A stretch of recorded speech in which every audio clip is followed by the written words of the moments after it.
Say, Neil, I have to ask, where do you keep your most recent Hugo? I'm pretty sure it's in the upstairs library of my house in the Midwest.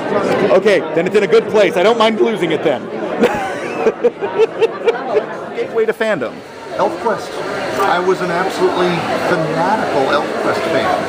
I could even point an individual panel in the ElfQuest comic book that said, this is the comic book for me, this is the graphic novel I wanted.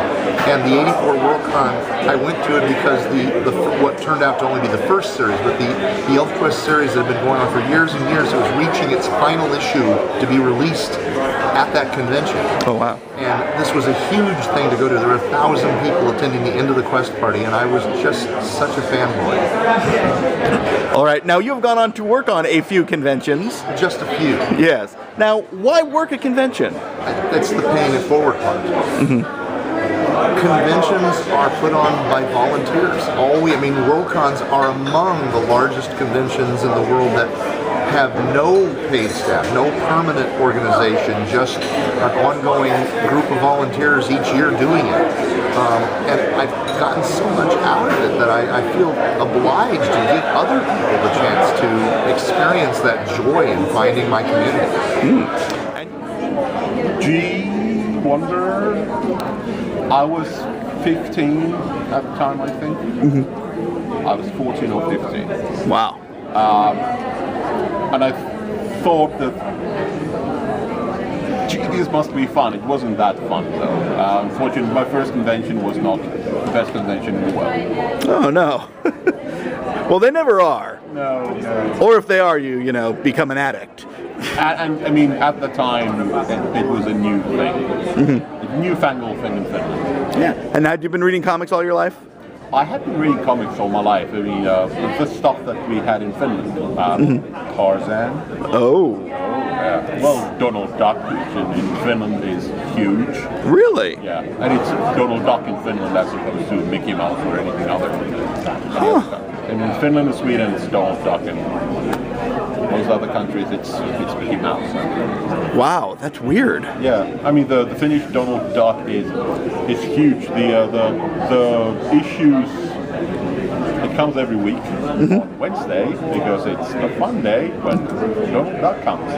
And the print number is, if we take the fact that it's in Finland, it's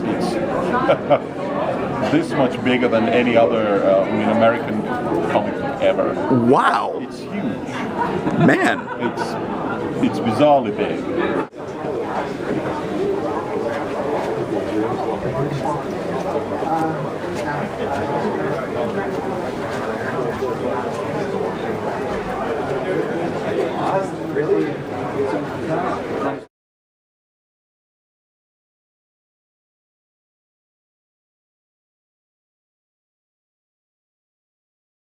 Now, when did you first encounter his work?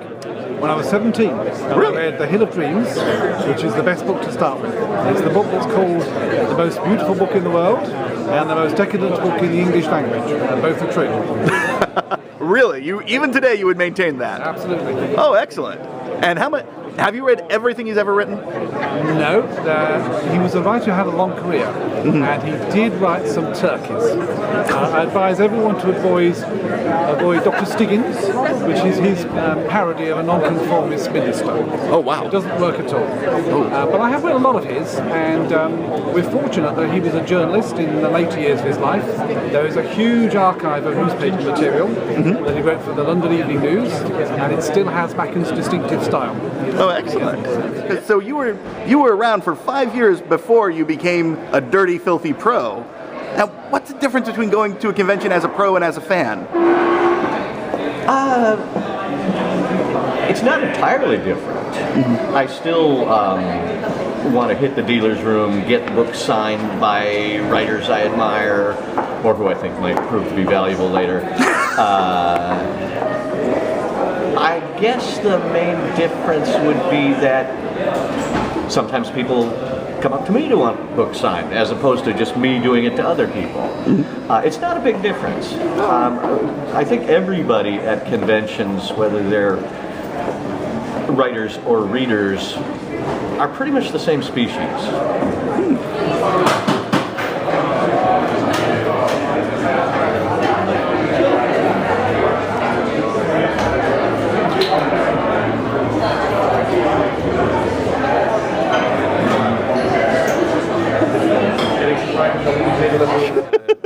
Now, you've chaired a WorldCon. No!